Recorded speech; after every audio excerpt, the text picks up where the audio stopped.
अब इस वीडियो में हम लोग खिंचे तार की प्रत्यास्थ स्थिति ऊर्जा सीखते हैं इंटीग्रेशन मेथड से, यानी समाकलन विधि से, और ग्राफ द्वारा भी सीखेंगे। तो खिंचे तार की प्रत्यास्थ स्थिति ऊर्जा,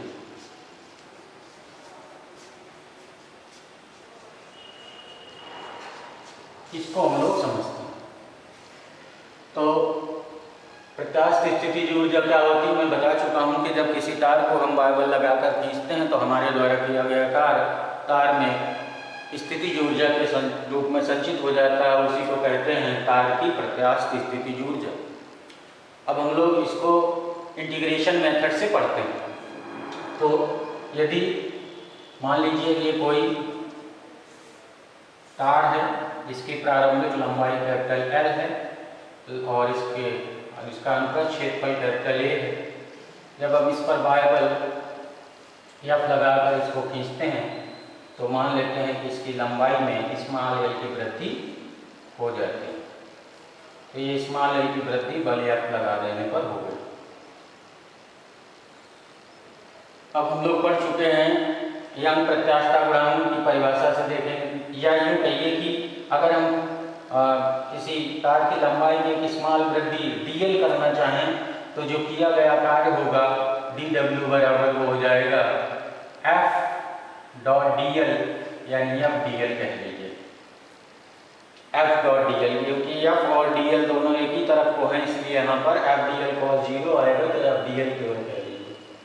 अब यहाँ पर कुल लंबाई L में वृद्धि करने के लिए किया गया कार्य, इसको इंटीग्रेट कर देते हैं तो इसका इंटीग्रेशन आ जाएगा W, और इसमें इंटीग्रेशन लग जाएगा, और जहाँ तक वृद्धि करनी हो 0 to L तक, मान लीजिए हमें 0 to L बढ़ाना है तो ये आ जाएगा f dl।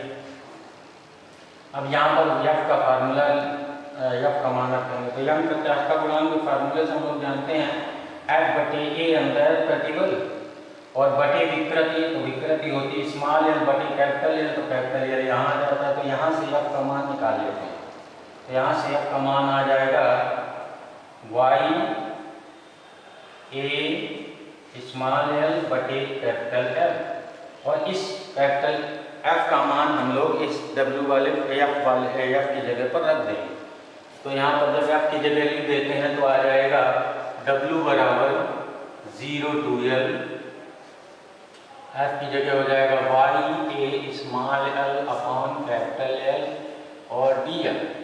अब यहाँ पर ये जो y a कैपिटल L है ये कांस्टेंट है तो ये बाहर आ जाते हैं इंटीग्रेशन से, और फिर L dl बचेगा, तो L dl का जो इंटीग्रेशन होता है वो L स्क्वायर बाई 2 होता है, तो L स्क्वायर बाई 2 चाहे ऐसे लिख लीजिए चाहे बाई 2 यहाँ लिख लीजिए, और यहाँ लिमिट लिख दी जाती है। अब हम लोग लिमिट लेते हैं, तो लिमिट लेने का तरीका ये होता है कि यहाँ पर हम लोग पहले अपर लिमिट लिखते हैं, तो अपर लिमिट यही आ जाएगी, यानी आ जाएगा L स्क्वायर बाई 2 माइनस जब लोअर लिमिट रखेंगे यहाँ तो 0 आ जाएगा। तो इस तरह से W बराबर जो आ जाएगा वो आ जाएगा हाफ, ये वाला बाहर कर लेंगे, y a L square by capital L, और इसी कार्य को कहते हैं खिंचे तार की प्रत्यास्थ स्थिति ऊर्जा कैपिटल U। तो ये कैपिटल U आ गया, मात्रक जूल हो जाएगा। अब एकांक आयतन तार की स्थिति ऊर्जा, ये जो ऊर्जा है स्थिति ऊर्जा वो संपूर्ण आयतन की है, संपूर्ण आयतन माने A into L आयतन की है। अब एकांक आयतन अगर हम खिंचे तार की प्रत्यास्थ स्थिति ऊर्जा निकालना चाहें तो U बराबर हो जाएगा कुल ऊर्जा बटे आयतन, आयतन माने L, तो यह आ जाएगा स्मॉल u बराबर कुल ऊर्जा की जगह लिख देंगे half y a upon L into L square बटे AL, तो AL यहाँ लिख देंगे, A कट जाएगा, तो आ जाएगा half y L square upon capital L square. तो इसको लिख सकते हैं हम लोग u बराबर 1/2 y अनुदैर्ध्य विकृति का स्क्वायर, ये जो स्मॉल l बटे l होता है उसको कहते हैं अनुदैर्ध्य विकृति, तो ये आ जाएगा अनुदैर्ध्य विकृति का स्क्वायर। तो अगर अनुदैर्ध्य विकृति को अगर हम सिग्मा से लिख लें, मान लीजिए सिग्मा से, तो इसको हम लिख सकते हैं u बराबर half Y into sigma square. ये प्रूव करने को आता है। सिद्ध कीजिए किसी खींचे तार के एकांक आयतन की जो प्रत्यास्थ स्थिति जो ऊर्जा होती है वो स्मॉल u बराबर half Y into sigma square होती है, जहाँ सिग्मा अनुदैर्ध्य विकृति है। तो ये डेरिवेशन हो गया। अब चूंकि ये एकांक आयतन की ऊर्जा है तो मात्रक हो जाएगा जूल प्रति मीटर क्यूब, तो इसका मात्रक हो जाएगा जूल प्रति मीटर। तो इस तरह से निकाल सकते हैं।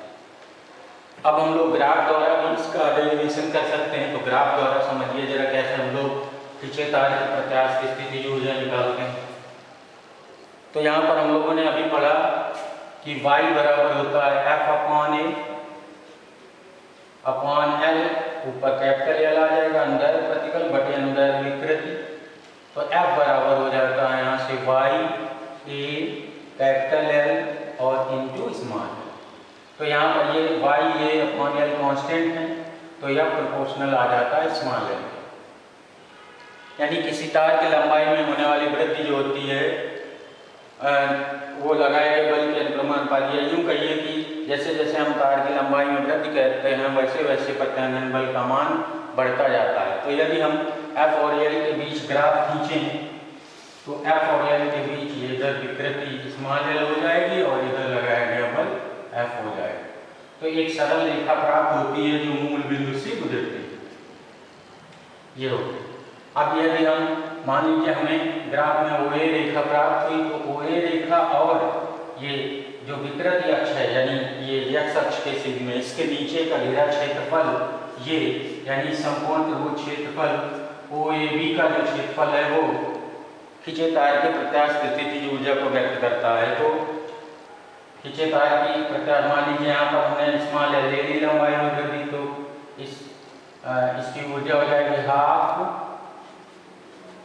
और आधार इंटू लंब यानी लंब इंटू आधार हो जाएगा। हाफ लगेंगे पहले, संपूर्ण त्रिभुज का क्षेत्रफल होता है, या ऐसे लिख दीजिए यहाँ पर u बराबर लिख सकते हैं संपूर्ण त्रिभुज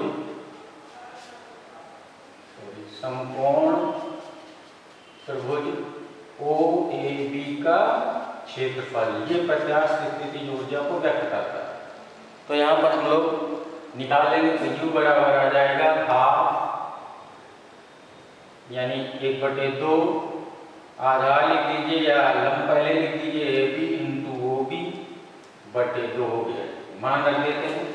तो u बराबर आ जाएगा कैपिटल U पूरी हो जाएगा हाफ AB की जगह हो जाएगा F मान लीजिए लगाया गया बल है इंटू L, तो ये आ जाएगा।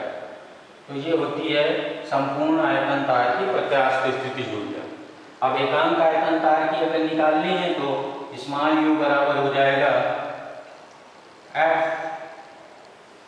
स्मॉल u बराबर कैपिटल U बटे तार का आयतन L। तो यहाँ पर मान रख देंगे तो आ जाएगा half F L upon A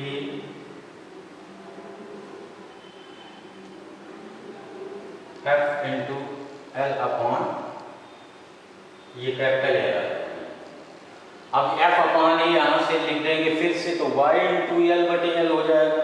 तो स्मॉल u बराबर हो जाएगा हाफ y इंटू और ये L बटे ए यहाँ तो y आ जाएगा और a जो है कट जाएगा, तो half y into L square बटे L स्क्वायर आ जाएगा। इसको फिर से हम अनुदैर्ध्य विकृति कहेंगे। तो यहाँ पर आ जाएगा u बराबर half y into sigma square, ये फिर प्रत्यास्थ स्थिति ऊर्जा एकांक आयतन की आ जाएगी। जहाँ लिख दोगे जहाँ सिग्मा बराबर हो जाता है स्मॉल l बटे कैपिटल L अनुदैर्ध्य विकृति।